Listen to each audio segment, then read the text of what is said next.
തെളിഞ്ഞും പറഞ്ഞും തുളുമ്പും പ്രപഞ്ചം തുളഞ്ഞുള്ളിലുള്ളോളമുള്ളായിരുന്നും തിരിഞ്ഞും പിരിഞ്ഞും മഹാനന്ദധാരാം ചൊരിഞ്ഞും. അങ്ങനെ മഹാനന്ദധാര ചൊരിഞ്ഞുകൊണ്ട് പദാംഭോജ ഭക്തർക്കു നിത്യം വരുന്നോരു തുമ്പങ്ങളെല്ലാം അറിഞ്ഞും.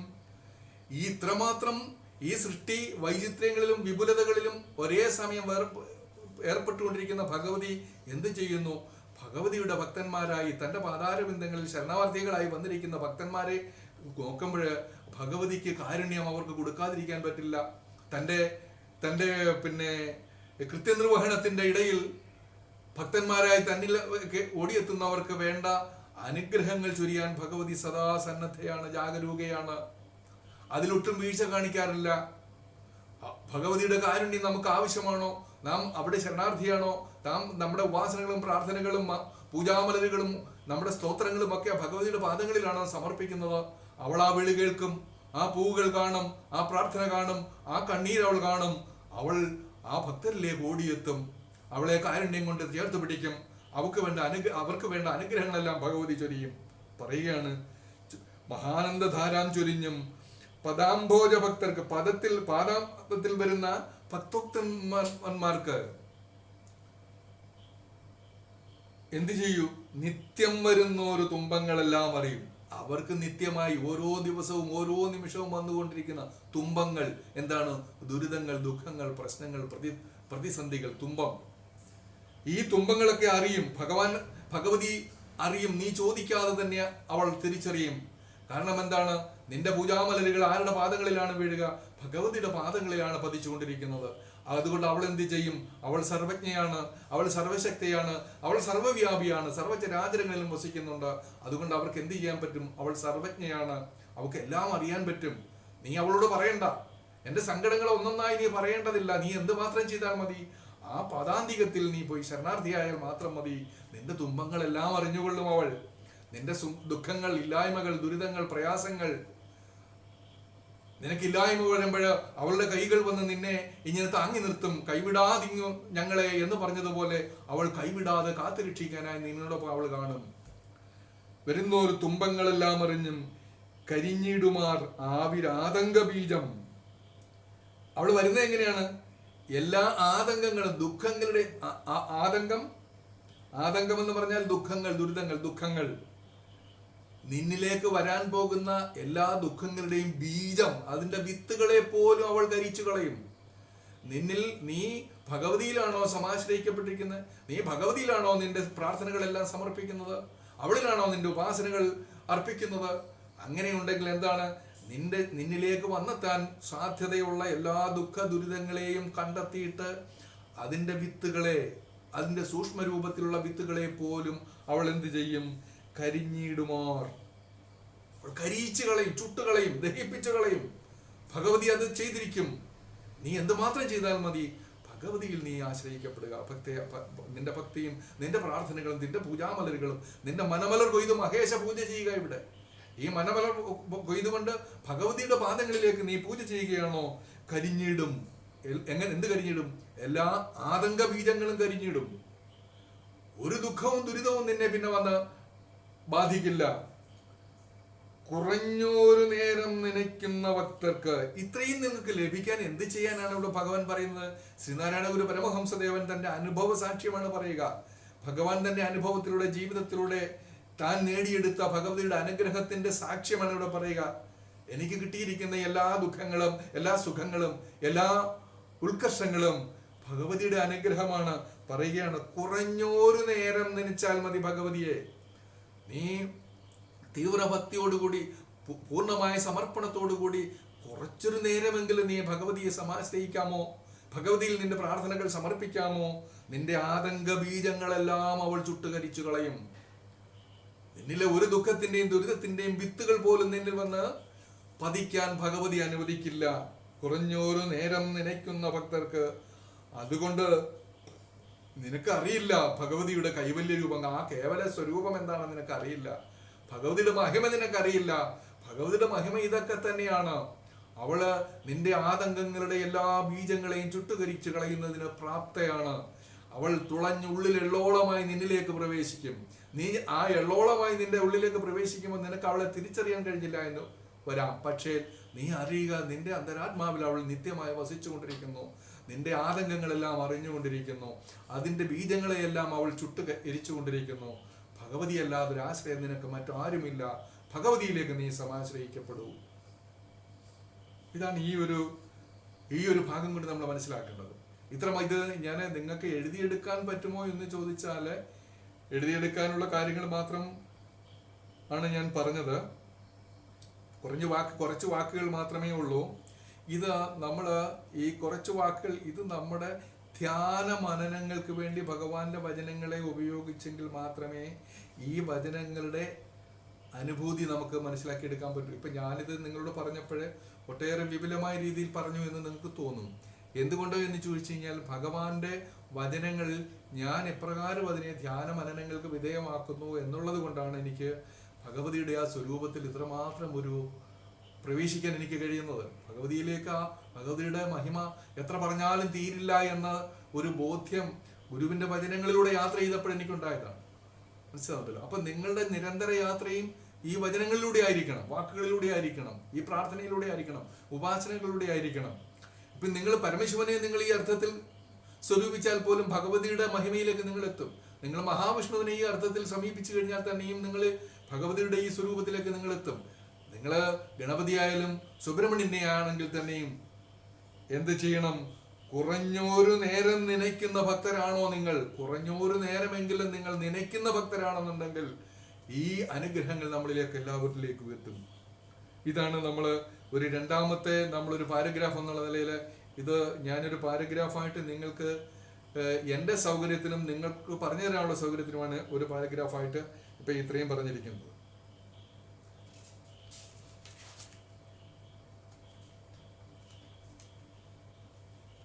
ഇനിയും നമുക്ക് ഒരു മൂന്നാമത്തെ ഇപ്പൊ 2 ഭാഗം കഴിഞ്ഞു എന്ന് വേണേ പറയാം. നമുക്ക്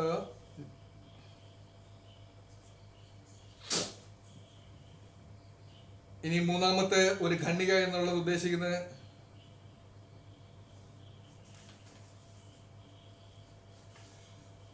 അടുത്ത ഒരു 6 വരി ആണ് നമ്മൾ അടുത്തൊരു ഖണ്ഡികയായിട്ട് പഠിപ്പിക്കാൻ ഉദ്ദേശിക്കുന്നത്. നിറഞ്ഞങ്ങനെ വിശ്വമെല്ലാം ഒരു പോലറം ചെറ്റുമില്ലാതെ വാണം ചിരന്നാൾ കഴിഞ്ഞാലുമില്ലോരു നാശം കുറഞ്ഞൊന്നറിഞ്ഞിടരായിന്ന ഘോര രൂപം മറഞ്ഞിടുമോ വിശ്വമെല്ലാം ഇതെന്നോർ ഒത്തറിഞ്ഞിടുവാൻ ശക്തരാരുള്ളു ലോകേ. ശ്രീനാരായണ ഗുരുദേവൻ തന്നെ ഇവിടെ ഒരു സംശയം പ്രകടിപ്പിക്കുകയാണ്, ഒരു സംശയം പറയുകയാണ്. ആരാണ് ഭഗവതിയുടെ ഈ സ്വരൂപങ്ങളും ഈ മഹിമയും അറിയാൻ ശക്തരായിട്ട് ഈ ലോകത്തിൽ ആരുണ്ട്? ആരും തന്നെ ഇല്ലാതെ പോകുന്നല്ലോ ദൈവമേ എന്നുള്ള ഒരു പ്രാർത്ഥന ഇവിടെ ഭഗവാൻ തന്നെ ഇവിടെ പറയുകയാണ്. ഭഗവതിയുടെ വൈഭവം നമ്മുടെ ഈ ചെറിയ കണ്ണുകൾ കൊണ്ട്, ചെറിയ മനസ്സുകൾ കൊണ്ട്, നമ്മുടെ ചെറിയ ചിന്തകൾ കൊണ്ട് ഈ ഭഗവതിയിലേക്ക് ചെന്നു കഴിഞ്ഞാൽ ഒരിക്കലും നമുക്ക് തിരിച്ചറിയാൻ കഴിയില്ല. അതിന് വിപുലമായ ഒരു തയ്യാറെടുപ്പ് ആവശ്യമുണ്ട്. അതിന് വളരെ ശ്രദ്ധയോടുകൂടി, കരുതലോടുകൂടി, സമർപ്പണത്തോടുകൂടി നാം ചിന്തിക്കേണ്ടതായിട്ടുണ്ട്, സമർപ്പിക്കപ്പെടേണ്ടതായിട്ടുണ്ട്. ഭഗവാൻ അല്പം നേരം മുമ്പ് നമ്മോട് എന്താണ് പറഞ്ഞത്? കുറഞ്ഞൊരു നേരം നനയ്ക്കാനാണ് പറഞ്ഞത്. അതാരാണ് കുറഞ്ഞൊരു നേരം നനയ്ക്കേണ്ടത്? ശ്രീനാരായണ ഗുരു പരമഹംസദേവനെ പോലെ ആയുസ്സും വപസ്സും തപസ്സും ഈശ്വര സാക്ഷാത്കാരത്തിനായി സമർപ്പിക്കപ്പെട്ടിട്ടുള്ള ഒരു ഗുരുവിനെ സംബന്ധിച്ച് പറഞ്ഞു കഴിഞ്ഞാൽ അരുളും അൻപും അനുകമ്പയുമുള്ള അവതാരമൂർത്തിയായിരിക്കുന്ന ഒരു ശ്രീനാരായണ ഗുരുവിനെ കുറിച്ച് പറയുമ്പോൾ ഒരല്പനേരം കൊടുത്താൽ മതി, ഇല്ലേ? അരുളിന്റെ അൻപിന്റെ അനുകമ്പയുടെ അവതാരമൂർത്തിയായിരുന്നു ശ്രീനാരായണ ഗുരു പരമഹംസദേവൻ. അതുകൊണ്ട് ഭഗവാൻ എന്ത് ചെയ്താൽ മതി? ഭഗവാന്റെ അല്പനേരം ദേവിയിലേക്ക് ഒരു ശ്രദ്ധ കൊടുത്താൽ മതി. എന്തി പറ്റും? ഈ ആതങ്ക ബീജങ്ങളെ എല്ലാം ചുട്ടുകരിക്കാൻ പ്രാപ്തമായ വിധത്തിലുള്ള അനുഗ്രഹം ഭഗവതിയിൽ നിന്ന് ലഭിക്കും. പക്ഷെ നമുക്കത് പറ്റുമോ? ഇല്ല. നമ്മെ സംബന്ധിച്ച് പറഞ്ഞു കഴിഞ്ഞാൽ നാം അതിന് വിപുലമായ ഒരു ഗൗരവമായ തയ്യാറെടുപ്പ് നമ്മൾ നടത്തേണ്ടതായിട്ടുണ്ട്. കാരണം എന്താണ്? നമ്മുടെ ഭക്തി അത്രമാത്രം ഉറച്ചതല്ല, ഏകാഗ്രതയോടുകൂടിയുള്ളതല്ല, സമ്പൂർണമായ സമർപ്പണത്തോടു കൂടിയുള്ളതല്ല. നാം സംശയിച്ചു കൊണ്ടാണ് ഓരോ ദേവതകളെയും ഉപാസിക്കുന്നത്. സാധാരണക്കാരായ നമ്മൾ ഓരോരുത്തരും നമ്മുടെ മനസ്സിൽ ഒരു സംശയമുണ്ട്. ഈ ദേവിയെ ഉപാസിച്ചാൽ, ദേവനെ ഉപാസിച്ചാൽ നമ്മുടെ ഇഷ്ടങ്ങളെല്ലാം നടക്കുമോ? നമ്മുടെ ആതങ്കങ്ങളുടെ ബീജങ്ങളെല്ലാം ഇല്ലാതെയായി പോകുമോ എന്നുള്ള സംശയത്തോടു കൂടിയാണ് നാം ഓരോ ദേവതയെയും സമീപിക്കുക. പക്ഷെ അത് പാടില്ല. സമ്പൂർണ്ണ സമർപ്പണത്തോടുകൂടി, സമ്പൂർണ്ണമായ വിശ്വസ്തയോടുകൂടി, ഒരു നിഷ്കളങ്കമായ മനസ്സോടുകൂടി, ഏകാഗ്രതയോടുകൂടി ഈ മൂർത്തിയിലേക്ക് നമ്മൾ സമർപ്പിക്കപ്പെടുമ്പോഴാണ് എന്ത് കിട്ടുക? അവരുടെ ശക്തി നമുക്ക് അനുഭവിച്ചറിയാൻ കഴിയുക. നമുക്കറിയാം, നമ്മുടെ പൂർവികരായിരിക്കുന്ന അവരൊക്കെ തന്നെയും ഈ ഭക്തിയുടെ കാര്യത്തിൽ അദ്വിതീയരായിരുന്നു. നമ്മുടെ പൂർവികരൊക്കെ തന്നെയും അവർക്ക് നിഷ്കളങ്കമായ ഭക്തി ഉണ്ടായിരുന്നു. അവർക്ക് സംശയം ഏതുമില്ലാത്ത ഭക്തിയായിരുന്നു തൻ്റെ ആരാധന ഉപാസനാ ദേവതകളില്. ആധുനിക ചിന്തകൾ കടന്നു വരികയും നമുക്ക് ശാസ്ത്രബോധം ഉണ്ടാവുകയും ഒക്കെ ചെയ്തു കഴിഞ്ഞപ്പോൾ നമ്മുടെ ഭക്തിയെ നാം എടുത്ത് മറ്റൊരു ഭാഗത്തേക്ക് മാറ്റിവെച്ചിട്ട് അവിടെ നമ്മൾ ആരെ പ്രതിഷ്ഠിച്ചു? ശാസ്ത്രചിന്തയെ പ്രതിഷ്ഠിച്ചപ്പോൾ ഈശ്വരചിന്ത നമ്മളിൽ നിന്ന് അകന്നു പോവുകയും ഈശ്വരാനുഗ്രഹം നമുക്ക് ലഭിക്കാതെ പോവുകയും ചെയ്തിട്ടുണ്ട്.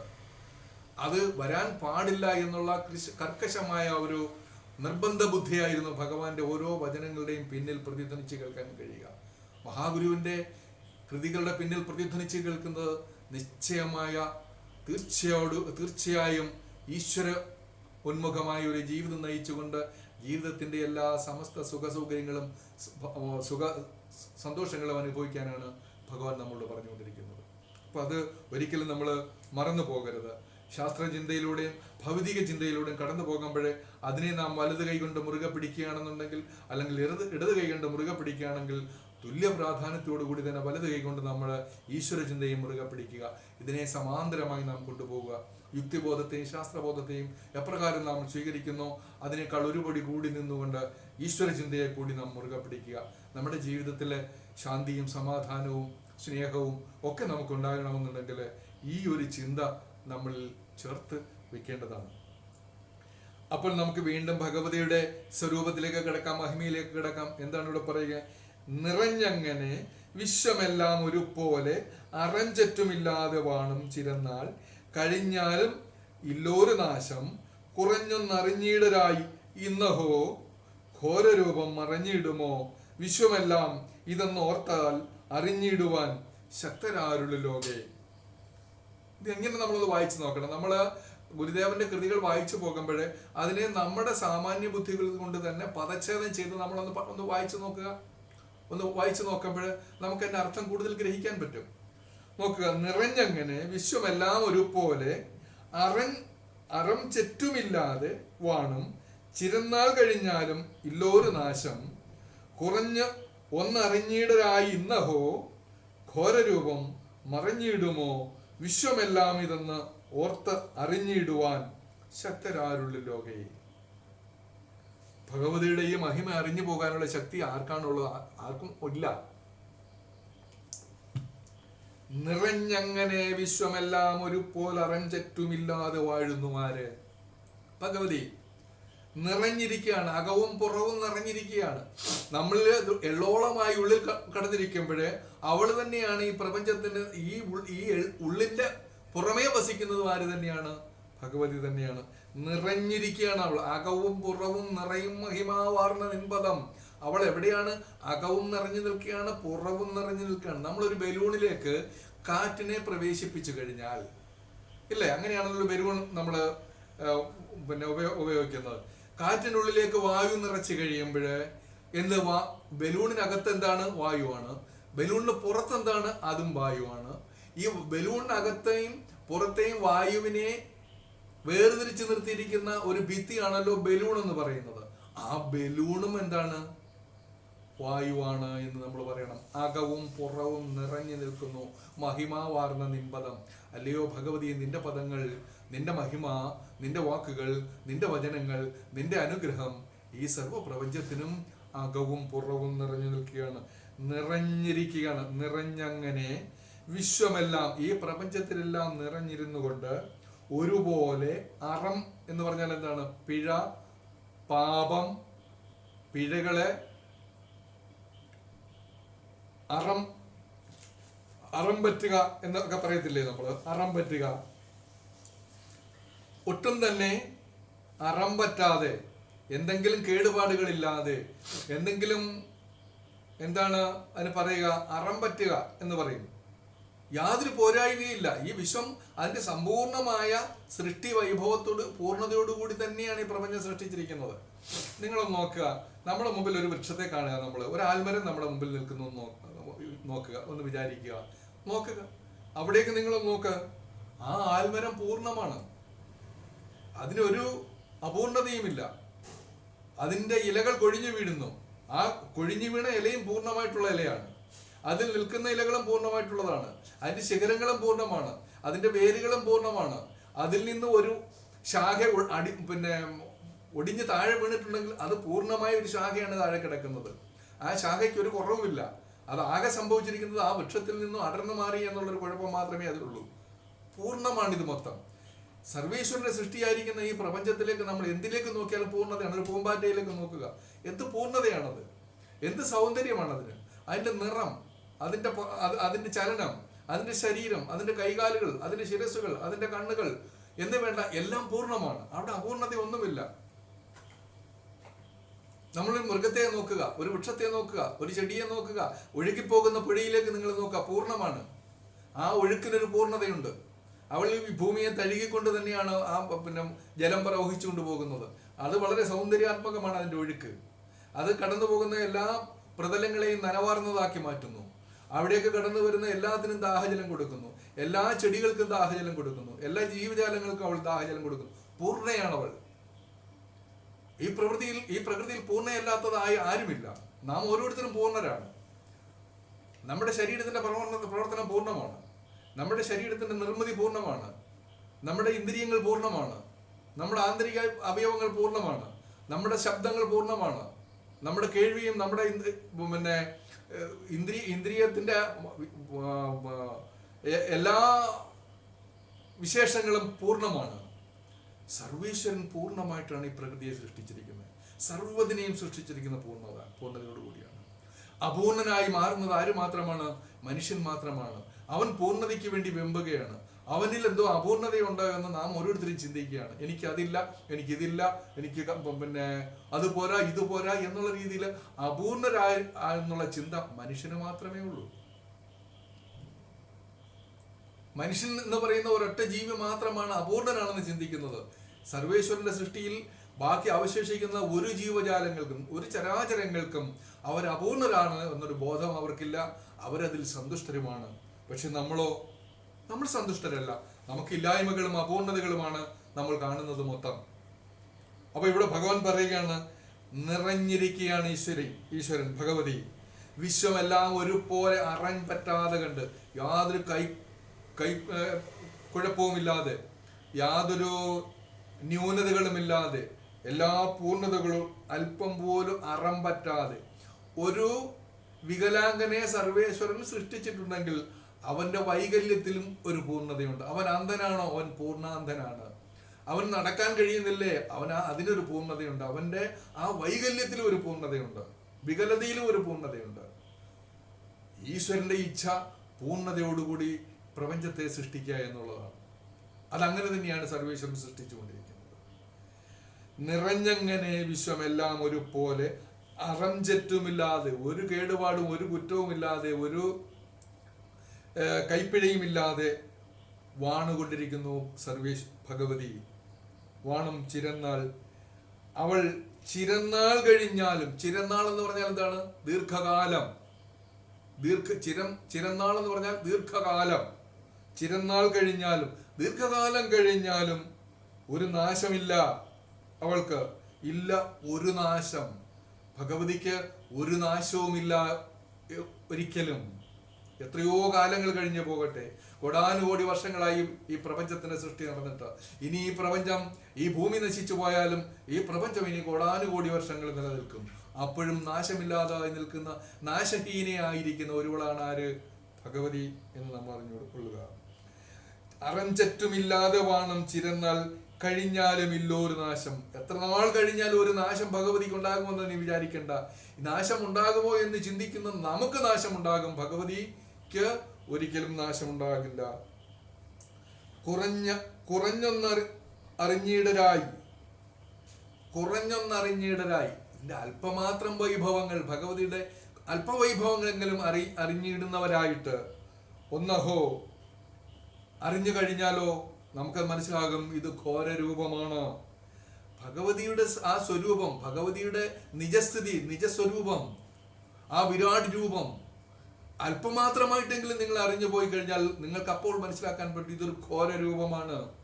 ഇത്രമാത്രം വിപുലമായ സർഗശേഷിയോട് കൂടിയിരിക്കുന്ന ഭഗവതിയുടെ സ്വരൂപം മഹാഘോരമാണ്, ഭയാനകമാണ്, ഭീതിതമാണ്. അതുകൊണ്ട് ഓർക്കുക, ഇതറിഞ്ഞിടുവാൻ ശക്തരായിട്ട് ആരുള്ളിലോകെ. ഭഗവതിയുടെ വൈഭവം സ്വരൂപം അറിയുവാൻ ശക്തരായിട്ടുള്ളവർ ഈ ലോകത്തിൽ ആരുണ്ട് എന്ന് ചോദിച്ചാൽ ആരുമില്ല എന്നുള്ളതാണ് അതിന്റെ അർത്ഥം. ആരുണ്ട് ഇതൊക്കെ അറിയാൻ? ആർക്ക് കഴിയും ഇതൊക്കെ അറിയാൻ എന്ന് പറഞ്ഞാൽ അതിന്റെ അർത്ഥം എന്താണ്? ആരാലും സാധ്യമല്ല ഭഗവതിയുടെ പൂർണ്ണമായ സ്വരൂപത്തെ ഗ്രഹിക്കാനും അറിയാനും അനുഭവിക്കാനും ആരാലും സാധ്യമല്ല എന്നുള്ളൊരു നിസ്സഹായതയാണ്, ഒരു അത്ഭുതമാണ് ഇവിടെ ഭഗവാൻ നമ്മോട് പറയുക. അതുകൊണ്ട് ഭഗവതിയെ നാം എപ്രകാരമാണ് സമീപിക്കേണ്ടത്? ഈ സർവപ്രപഞ്ചത്തിൻ്റെയും കാരണസ്വരൂപമായി വർത്തിക്കുന്ന ഘോരസ്വരൂപിണിയായ ഭഗവതിയെ നമുക്ക് ഇവിടെ ഈ ചെറിയ വാക്കുകളിലൂടെ നമുക്ക് ഇവിടെ പരിചയപ്പെടുത്തി തരികയാണ് ശ്രീനാരായണ ഗുരു പരമഹംസദേവൻ. നോക്കുക, ഒരു കാളി നാടകം ഒരു വേദിയിലാടുന്ന നാടകമായിട്ടാണ് നാം കാണുന്നതെന്ന് നമ്മൾ വിചാരിക്കുക. അപ്പോഴിവിടെ നമ്മൾ ക്രമാനുഗതമായി ഭഗവതിയുടെ ആ സ്വരൂപം വർണ്ണിച്ചിരിക്കുന്ന ഈ ഓരോ ചിത്രങ്ങളും നമ്മുടെ മനസ്സിൽ നിന്ന് സങ്കല്പിക്കണം. നമോ നാദബിന്ദുആത്മികേ നാശഹീനേ നമോ നാന്മദാദി പ്രിയംബ നമസ്തേ നമോ നാരദാദീഢ്യ പാദാരവിന്ദേ നമോ നാൻനിറയ്ക്കും മണിപ്പൂം വിളക്കേ എന്ന് പറഞ്ഞുകൊണ്ട് വിവരിച്ചുകൊണ്ടിരിക്കുന്ന ഭഗവതിയുടെ വർണ്ണനകളുടെ ഓരോ രൂപങ്ങളും ഓരോ ദൃശ്യങ്ങളും നമ്മുടെ മനോമുകുരത്തിൽ ഒരു നാടകത്തിൽ എന്നതുപോലെ കണ്ട് കണ്ട് കണ്ട് നമ്മൾ ഇങ്ങോട്ട് പോരുകയാണെങ്കിൽ ഈ നാടകത്തിന്റെ വിപുലത, ഈ നാടകത്തിന്റെ ശ്രേഷ്ഠത, നാടകത്തിന്റെ ആഴം, ഇതിന്റെ മഹത്വം എത്രമാത്രം വിപുലമാണെന്ന് നമുക്കറിയാൻ മനസ്സിലാക്കാൻ പറ്റും. അങ്ങനെ നമ്മൾ മനസ്സിലാക്കണം. ഇതിനെ നമ്മൾ നമ്മുടെ ചിന്തയുടെ ഭാഗമാക്കണം, നമ്മുടെ മനനത്തിന്റെ ഭാഗമാക്കണം. ഞാൻ അങ്ങനെയുള്ള ഒരു ചിത്രമാണ് ഞാൻ നിങ്ങൾക്ക് ഇവിടെ വരച്ചു തരുന്നത്. കാരണം ഈ വാക്കുകളുടെ അർത്ഥം മാത്രം പറഞ്ഞു പോയി കഴിഞ്ഞാൽ വളരെ എളുപ്പമെന്ന് പറഞ്ഞു പോകാൻ പറ്റും. പക്ഷെ അതല്ല ഇവിടെ നമ്മൾ മനസ്സിലാക്കേണ്ടത്. ഈ നമ്മുടെ മുമ്പിൽ ഒരു നാടകമായി ഇത് ഒരു വേദിയിൽ, ഒരു ദൃശ്യവേദിയിൽ സർവേശ്വരി വന്ന് നിന്ന് ആടുന്ന ഒരു നാടകമായി നാം കാണുമ്പോൾ ഭഗവതിയുടെ പാതാരബിന്ദങ്ങളിൽ വന്നിരിക്കുന്ന നാരദാദി മഹർഷിമാരെ കാണണം. ഭഗവതിയുടെ അനുഗ്രഹം വാങ്ങാൻ വന്നു നിൽക്കുന്ന ബ്രഹ്മാവിഷ്ണു മഹേശ്വരന്മാരെ നമ്മൾ കാണണം. ഈ പ്രപഞ്ചത്തിന്റെ സൃഷ്ടിയുടെയും സ്ഥിതിയുടെയും ലയത്തിന്റെയും കാരണമൂർത്തിയായി വർത്തിക്കുന്ന ഭഗവതി രസിച്ചും രമിച്ചും മഹാഘോരഘോരം അട്ടഹസിച്ചും നിൽക്കുന്ന ആ ചിത്രം നിങ്ങളൊന്ന് കാണണം. ആ രംഗത്തേക്ക്, ആ രംഗപടത്തിലേക്ക് വന്നു നിന്നുകൊണ്ട് ഭഗവതി തന്റെ സ്വരൂപം, ആ വിരാട് രൂപം കാണിച്ചുകൊണ്ട് ഭഗവതിയുടെ ആ ഗർജനം നിങ്ങളൊന്ന് സങ്കല്പിച്ചു നോക്കണം. നിന്റെ ഉള്ളിലേക്ക് തുളഞ്ഞു വന്നു കയറുന്ന ഭഗവതിയുടെ കാരുണ്യം നീ ഒന്ന് അറിയണം. നിന്റെ അന്തരാത്മാവിലേക്ക് വന്ന് അവൾ പ്രവേശിക്കുന്ന ഒരു സൂക്ഷ്മ രൂപത്തിൽ പ്രവേശിക്കുന്നതായി നീ ഇവിടെ അറിയണം, അനുഭവിക്കണം. ഭക്തി ഇതാണ് ഭക്തി എന്ന് പറയുന്നത്. ഭഗവതിയെ നിങ്ങളുടെ ഉള്ളിലേക്ക് ചേർക്കുക. നിങ്ങളുടെ ചിന്തയിൽ മാത്രം പോരാ, നിങ്ങളുടെ ഉള്ളിലേക്ക്, നിങ്ങളുടെ അന്തരാത്മാവിലേക്ക് ഭഗവതിയെ നിങ്ങൾ പ്രവേശിപ്പിക്കണം. അവൾ ഈ പ്രപഞ്ചത്തിന്റെ അകത്തും പുറത്തും വിരാജിക്കുന്നവളാണെന്ന സത്യം നീ തിരിച്ചറിയണം. നമ്മളിലേക്ക് കടന്നു വരുന്നതായ ദുഃഖങ്ങളുടെ, ദുരിതങ്ങളുടെ ആ ആദിമ ബീജത്തെ പോലും, സൂക്ഷ്മ രൂപത്തെ പോലും ചുട്ടുകരിച്ച് കളയുന്ന അവളുടെ കാരുണ്യം, അവളുടെ വൈഭവം, അവളുടെ സൂക്ഷ്മത, അവളുടെ സ്നേഹം അറിയുക. അതറിയുമ്പോൾ നമുക്ക് മനസ്സിലാക്കാൻ പറ്റും ഇവളുടെ രൂപം എത്രമാത്രം വിപുലമാണ്. നമ്മുടെ ചിന്തകൾക്കോ നമ്മുടെ മനസ്സിനോ പിടിതരാത്ത, അതിനും അപ്പുറം നിൽക്കുന്നതായ ഒരു വലിയ സ്വരൂപം ഭഗവതിക്കുണ്ട് എന്ന് നമ്മൾ തിരിച്ചറിഞ്ഞുകൊള്ളുക. അങ്ങനെ ഈ വിശ്വമെല്ലാം നിറഞ്ഞു നിൽക്കുന്ന, ഒരുപോലെ വിശ്വത്തെ യാതൊരു പണിക്കുറ്റവുമില്ലാതെ, യാതൊരു ന്യൂനതകളും ഇല്ലാതെ സൃഷ്ടിച്ചുകൊണ്ടിരിക്കുന്ന ഭഗവതിയുടെ വൈഭവത്തെക്കുറിച്ച് നിങ്ങൾ അറിയുക. അവൾക്ക് ഈ അനാദിയായിരിക്കുന്ന സനാതന ശക്തിയായ സ്വരൂപിണിയായിരിക്കുന്ന ഭഗവതിക്ക് ഒരു കാലത്തും അഴിവില്ലാത്തതാകുന്നു. അപ്പൊ നമുക്ക് നമ്മുടെ സങ്കല്പിക്കാൻ കഴിയില്ല. 3 കാലങ്ങളിൽ നിലനിൽക്കുന്നതായ ഒരു ശക്തി ചൈതന്യത്തെ നമുക്ക് സങ്കല്പിക്കാൻ കഴിയില്ല. അവളിലേക്ക് നമുക്ക് പ്രവേശിക്കാൻ മാത്രമേ കഴിയുള്ളൂ. ഈ ഭഗവതിയുടെ വിരാട് രൂപത്തെ എങ്ങനെയാണ് നമുക്ക് അറിയാൻ കഴിയുക, സങ്കല്പിക്കാൻ കഴിയുക? നിസ്സഹായതയുടേതായ ഒരു ശബ്ദം, അത്ഭുതത്തിൻ്റെതായ ഒരു ശബ്ദം, ഗ്രഹിക്കാൻ കഴിയാത്തതായ സങ്കീർണതയുടേതായ ഒരു ശബ്ദം നമുക്ക് ഈ വാക്കുകളിലൂടെ കേൾക്കാൻ കഴിയും. അപ്പോൾ നമുക്കിപ്പോഴ് 9 മണിയാകുന്നുണ്ട്. 9 മണിയാകുമ്പോൾ തന്നെ നമുക്ക് ഈ പാഠശാല അടച്ചു പൂട്ടേണ്ടതായിട്ടുണ്ട്. ഇനിയും അടുത്ത ഈ മാസം തന്നെ ഇനി 2 ക്ലാസ്സുകൾ കൂടിയാണ് അവശേഷിക്കുന്നത്. അതിലേക്ക് നമുക്ക് കടന്നു വരുമ്പോൾ ഇത്രയും ഭാഗം നിങ്ങളുടെ പുസ്തകത്തിൽ മാർക്ക് ചെയ്തിടുക. പഠിച്ചത്രയും ഭാഗം അടുത്ത പ്രാവശ്യം വരുമ്പോൾ എവിടെ വരെയാണ് പഠിച്ച് അവസാനിപ്പിച്ചതെന്ന് നിങ്ങൾ എന്നോട് പറഞ്ഞെങ്കിലേ ഞാൻ ഓർത്തിരിക്കത്തുള്ളൂ. ഞാൻ ഈ പുസ്തകത്തിൽ അത് മാർക്ക് ചെയ്യാൻ ആഗ്രഹിക്കുന്നില്ല. അപ്പോൾ എല്ലാവരും നിങ്ങളുടെ ശബ്ദം ഒന്ന് അൺമ്യൂട്ട് ചെയ്യാം. അൺമ്യൂട്ട് ചെയ്തിട്ട് നിങ്ങളുടെ ഇന്നത്തെ പാഠശാലയിൽ കിട്ടിയതിനകത്ത് എന്തെങ്കിലും സംശയങ്ങളോ വല്ലതും ഉണ്ടെങ്കിൽ ചോദിക്കാൻ എല്ലാവർക്കും അൺമ്യൂട്ട് ചെയ്യാം. വീഡിയോ വേണേലും അൺമ്യൂട്ട് ഓൺ ചെയ്യാം.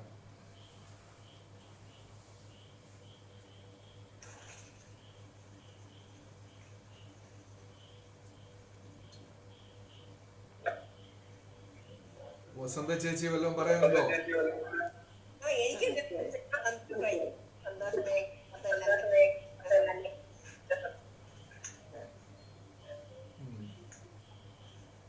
ഇനി ആരാണ്?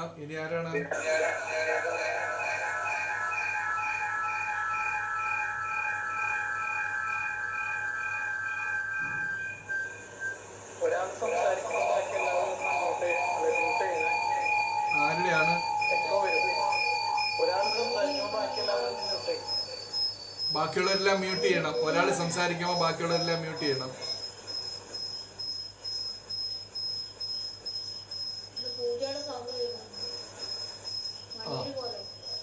എന്തോ ഒരു ശബ്ദം കേൾക്കുന്നുണ്ട്. എല്ലാരും ഒന്ന് മ്യൂട്ട് ചെയ്താൽ മതി.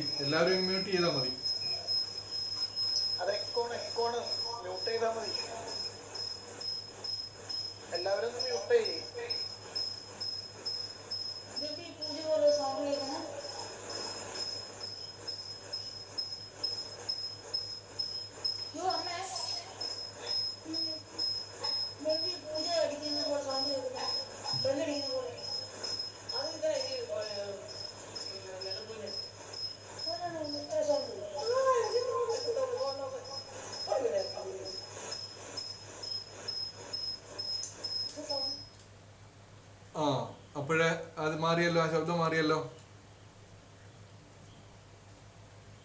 അപ്പം ഇന്നത്തെ ക്ലാസ് നമുക്കിവിടെ സമർപ്പിക്കാം. ഇനിയും നമുക്ക് പഠിക്കാനുള്ളത് മഹാദിവ്യദേവേശ ഗൗരീശ ശംഭോ മഹാമായ നിൻവൈഭവം ചിന്തനീയം അടിക്കുള്ളു തോണ്ടിപ്പറിച്ചമ്പരാന്തം നടുക്കം കൊടുക്കുന്ന മന്ദാകിനിക്കിങ്ങടക്കം കൊടുപ്പാൻ ഇടം പെട്ടിരിക്കും ജടയ്ക്കം വെളിത്തെല്ലുമെല്ലും വിലോലച്ചലദ്ഭംഗ മന്ദാര മാണിക്യമാലാവിലയ്ക്കപ്പുറത്തുള്ള രത്നം പതിച്ചുജ്ജലിച്ചുത്തരംഗീകൃതം പൊൻകിരീടം പരം പഞ്ചമിചന്ദ്രനും തോറ്റുപോയി തിരയ്ക്കപ്പുറം കുറ്റമില്ലെന്നു തേറി തിറം വിട്ട് കപ്പം കൊടുക്കുന്ന നെറ്റിക്കുറിക്കുള്ളിൽ വീണാഴി ഏഴാമരഞ്ഞാൺ അരയ്ക്കൻ അഹം ചാർത്ത് മുർവീമണാളൻ മഹാദേവനും ബ്രഹ്മനും മുൻപരായോരഹോ മായയിൽപ്പെട്ടിരിക്കുന്നു ചിത്രം. ആലോചിച്ച് നോക്കുക. ഉർവീമണാളന മഹാദേവനും ഒക്കെ തന്നെ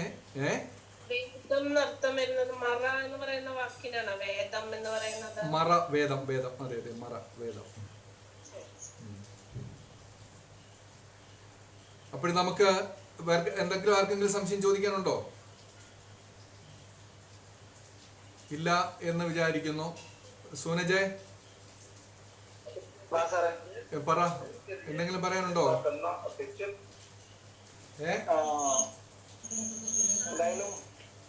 ഹലോ, വേറെ ആരോ ശോഭ എന്ന് പറഞ്ഞ ചേച്ചി അൺമ്യൂട്ട് ചെയ്യുന്നുണ്ട്.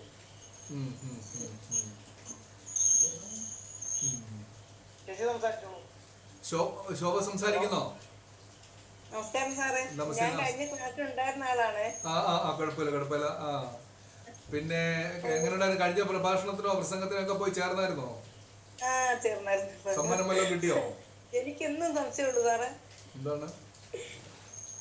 ഇപ്പം ഈ വിഷയമല്ല, നമ്മള് ഗുരുദേവന്റെ വാസ്തവത്തിൽ ഗുരുദേവന്റെ കൃതികളാണ് നമ്മൾ പഠിച്ചുകൊണ്ടിരിക്കുന്നത്.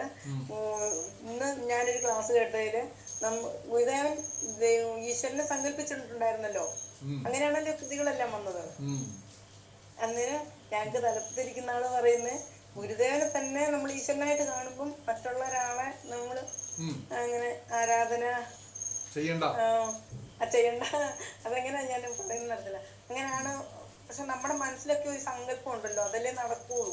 ദൈവം നമുക്ക് ഈശ്വരനാണ്, ചെറുതുല്യനാണ്. സാറിന് അതിനെ കുറിച്ച് ഒരു 4 ലൈൻ ഒരു യുക്തിപൂർവമായിട്ടൊന്ന് പറഞ്ഞുതരാൻ പറ്റുമോ? എന്താ പറയാന്, ഇതിനകത്ത് ഞാൻ പറഞ്ഞല്ലോ, ഇപ്പം പിന്നെ ഗുരുദേവന്റെ ഗുരുവിന്റെ ഈശ്വരൻ എന്ന് പറഞ്ഞു കഴിഞ്ഞാൽ ഗദ്യപ്രാർത്ഥനയെ പറയുന്ന ഈശ്വരനാണ് യഥാർത്ഥത്തിൽ ഗുരുവിന്റെ ഈശ്വരൻ. ഗുരുദേവന്റെ ഈശ്വരൻ എന്ന് വെച്ചാൽ അദ്വൈത ദീപികയെ പറയുന്ന ഈശ്വരനാണ് ഗുരുദേവന്റെ ഈശ്വരൻ. ദൈവദശകത്തിൽ പറയുന്ന ഈശ്വരനാണ് ഗുരുദേവന്റെ ഈശ്വരൻ. മനസ്സിലാവുന്നുണ്ടല്ലോ. അത് ആത്മവിലാസത്തിൽ പറയുന്ന ഈശ്വരനാണ് ഗുരുദേവന്റെ ഈശ്വരൻ. ദർശനമാലയിൽ പറയുന്ന ഈശ്വരനാണ് ഗുരുവിന്റെ ഈശ്വരൻ. ദൈവസങ്കല്പം. ആ ദൈവസങ്കല്പം എന്ന് പറയുന്നത് അരൂപിയാണ്. മനസ്സിലാവുന്നുണ്ടല്ലോ. അരൂപിയാണ്. അരൂപി എന്ന് പറഞ്ഞാൽ അർത്ഥം എന്താണ്? രൂപമില്ലാത്തവർ. രൂപമില്ലാത്തവരെന്ന് പറഞ്ഞാൽ എന്താണ്? ആ ബ്രഹ്മമാണ്, പരബ്രഹ്മമാണ്. ആ പരബ്രഹ്മം എന്ന് പറഞ്ഞാൽ എന്താണ്? കണ്ണില്ലാതെ കാണുകയും കാതില്ല എന്ന് വെച്ച് കഴിഞ്ഞാൽ ഇന്ദ്രിയങ്ങൾ കൊണ്ട്, നമ്മുടെ കണ്ണ്, മൂക്ക്, നാക്ക്, തൊക്ക്, ചെവി, ഇവകൾ കൊണ്ട് കാണാൻ, കണ്ടനുഭവിക്കാൻ കഴിയുന്നതേ അല്ല ദൈവം. ദൈവം എന്ന് പറഞ്ഞാൽ എന്താണ്? സത്ത് ഓം. ആത്മോപനിഷത്തിന്റെ അവസാനം പറയുന്നുണ്ട് സത്തായിരിക്കുന്ന ഓം. ആ ഓമിന്റെ നാദബിന്ദു, ആ ഓങ്കാരത്തിന്റെ നാദബിന്ദു ആണേത്? നാദബിന്ദുആത്മികയാണത് പരാശക്തി. ഈ പരാശക്തി എന്ന് പറഞ്ഞാൽ ദേവീ സങ്കല്പമാണ്. പരാശക്തി എന്ന് പറഞ്ഞാൽ ശിവന്റെ ഭാര്യയാണ്. ശിവന്റെ ഭാര്യയാണെന്ന് പറഞ്ഞാൽ പോലും ശിവൻ ഉണ്ടായത് പോലും ശക്തിയിൽ നിന്നാണ്. മനസ്സിലായോ? അപ്പൊ ഈ ശക്തി സ്വരൂപിണി, ഈ ശക്തി എന്ന് വെച്ചാൽ അരൂപിയാണ്, രൂപമില്ലാത്തതാണ്. അപ്പൊ നമ്മൾ എങ്ങനെയാണ് രൂപങ്ങളിലേക്ക് പോകുന്നത്? ഈ അരൂപമായിരിക്കുന്ന ഈശ്വരനെ സാക്ഷാത്കരിക്കാൻ കഴിയാത്തവർക്ക്, ആരാധിക്കാൻ കഴിയാത്തവർക്ക്, സങ്കല്പിക്കാൻ കഴിയാത്തവർക്ക്, കണ്ടെത്താൻ കഴിയാത്തവർക്ക് രൂപത്തിലുള്ള ഒരു ബിംബം ഉണ്ടാകണം. ഇപ്പൊ കുട്ടികൾക്ക് ആനയെ നമ്മൾ കാണിച്ചു കൊടുക്കുന്നതിന് മുമ്പ് ആനയുടെ പടമല്ലേ കാണിച്ചു കൊടുക്കുക? ആനയുടെ പടമാണ് ആദ്യം കാണിച്ചു കൊടുക്കുന്നത്. അത് കഴിഞ്ഞിട്ട് സൗകര്യം കിട്ടപ്പെടുന്ന ആനയെ കാണിച്ചു കൊടുക്കുക. എന്നതുപോലെ ഈശ്വരനെ നമുക്ക് ബിംബത്തിൽ കാണണം, ചിത്രത്തിൽ കാണണം, ബിംബത്തിൽ കാണണം. ഈ ചിത്രത്തെയും ബിംബത്തെയും കഴിഞ്ഞ് നമ്മൾ എവിടെ പോകണം? കണ്ണുകൾ 5 മുള്ളടയ്ക്കണം. അടക്കുമ്പോൾ ഈ രൂപങ്ങളും ദൃശ്യങ്ങളും പോകും, മൂർത്തികളെല്ലാം പോകും. പിന്നെ എവിടെ വരും? നമ്മുടെ ഉള്ളിലെ കണ്ണ് തെളിയും. ഉള്ളിലെ കണ്ണ് തെളിയുമ്പോൾ എന്താ കാണുന്നത്? ആന്തരികമായ ആ ശബ്ദത്തെ നമ്മൾ കേൾക്കും, ഓങ്കാരനാദം കേൾക്കും. ആ ഓങ്കാരനാദം കേൾക്കുമ്പോൾ എന്ത് ചെയ്യും? ഓങ്കാരനാദം പോലും സ്ഥൂലമാണ്. അതിന്റെ സൂക്ഷ്മ ബിന്ദുവിലേക്ക് നമ്മൾ ആഴ്ന്നിറങ്ങും. അതാണ് ഈശ്വരൻ. ആ അറിവാണ് ഈശ്വരൻ. ആ ബ്രഹ്മ ചൈതന്യമാണ് ഈശ്വരൻ. ആ പരമാത്മാവിന്റെ അംശമാണ് ഈശ്വരൻ.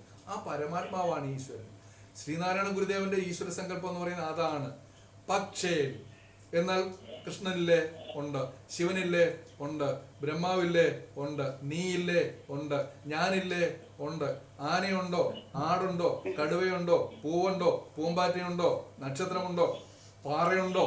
ഇതെല്ലാം ഉണ്ട്, ഇല്ലേ? ഇതെല്ലാം ഉണ്ട്, ഇതെല്ലാം ഉണ്ട്. പക്ഷേ സൂക്ഷ്മമായിരിക്കുന്ന, അതിസൂക്ഷ്മമായിരിക്കുന്ന, അരൂപിയായിരിക്കുന്ന, അദൃശ്യമായിരിക്കുന്ന ആ ചൈതന്യമാണ് എന്ത്?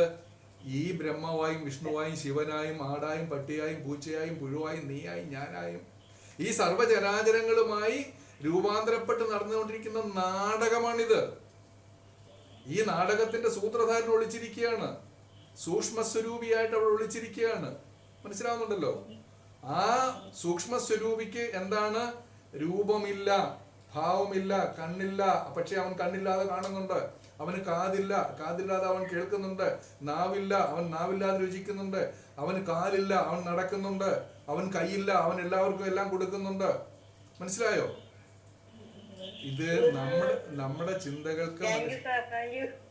ചിന്തകൾക്ക് മനസ്സിലാക്കാൻ കഴിയാത്ത ഒട്ടേറെ പിന്നെ എന്താണ് കാര്യങ്ങൾ ഇതിന്റെ പിന്നിലുണ്ട് കുഞ്ഞെ. നിങ്ങൾ അതൊക്കെ മനസ്സിലാക്കണമെന്നുണ്ടെങ്കിൽ നിരന്തരമായ പഠനം നിങ്ങൾക്ക് വേണം. നിരന്തരമായ വായനയും പഠനവും പിന്നെ മനനവും നിങ്ങൾക്കുണ്ടാകണം. ഇങ്ങനൊന്നും കേട്ടാൽ ഇതൊന്നും മനസ്സിലാകത്തില്ല. നിരന്തരമായ മനനം, നിരന്തരമായ പ്രാർത്ഥന, നിരന്തരമായ ഉപാസന.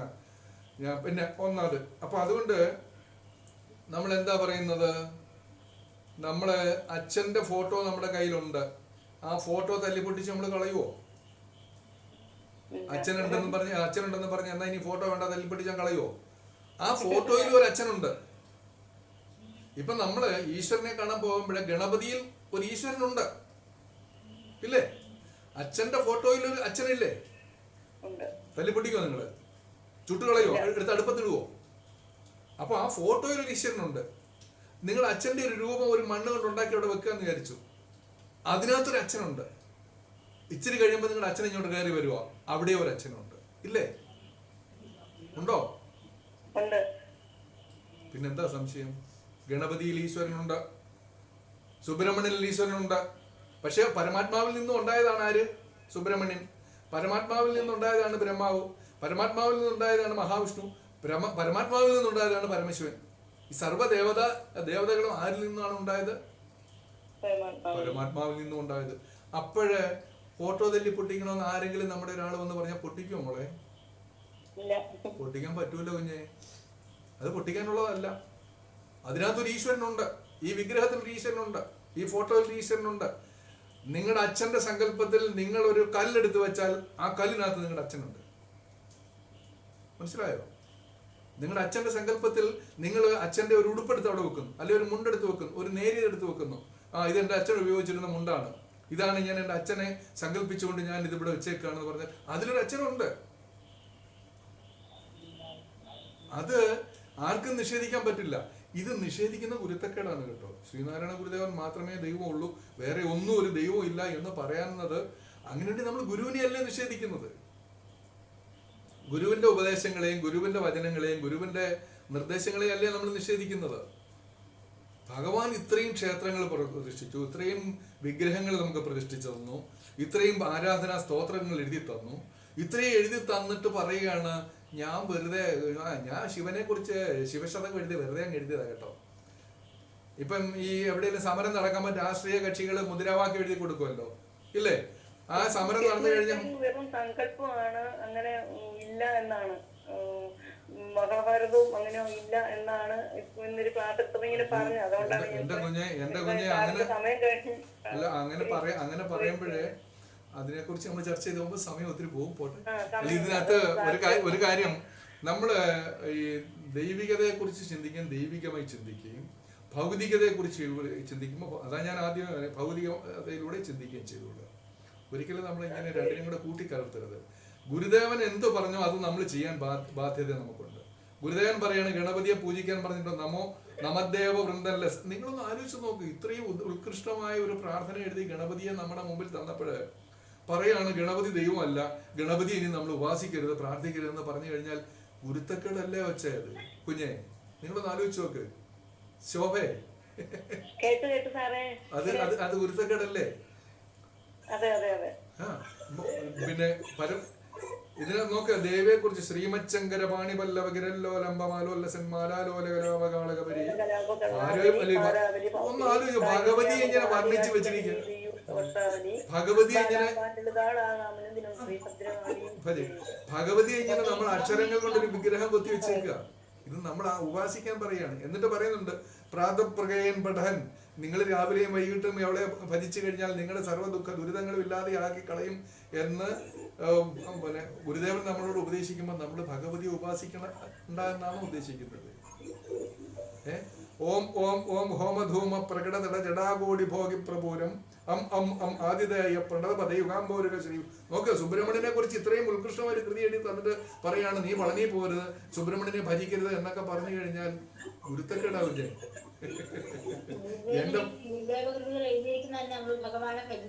ഭജിക്കാൻ വേണ്ടിയല്ലേ? അയ്യോ, അത് നമ്മള് ഭഗവാന്റെ സങ്കല്പത്തിന്റെ കടയ്ക്കൽ കത്തി വെക്കുകയാണ് ഇങ്ങനെയൊക്കെ പറഞ്ഞു തരുന്ന ആചാര്യന്മാര്. മനസ്സിലാവുന്നുണ്ടല്ലോ? അത് നിങ്ങൾ മനസ്സിലാക്കിക്കൊള്ളുക. ഭഗവാൻ തന്ന വചനങ്ങളെ നിഷേധിക്കാൻ ഒരിക്കലും പാടില്ല. അപ്പോഴേ നമുക്ക് ഇവിടെ നിർത്താം. ഓം പൂർണ്ണമദ പൂർണ്ണമിദം പൂർണ്ണമുദച്യതേ പൂർണ്ണസ്യ പൂർണ്ണമാദായ പൂർണ്ണമേവാവശിഷ്യതേ. ഓം ശാന്തി ശാന്തി ശാന്തി. അപ്പൊ നമുക്ക് ഇന്നിവിടെ നിർത്താം.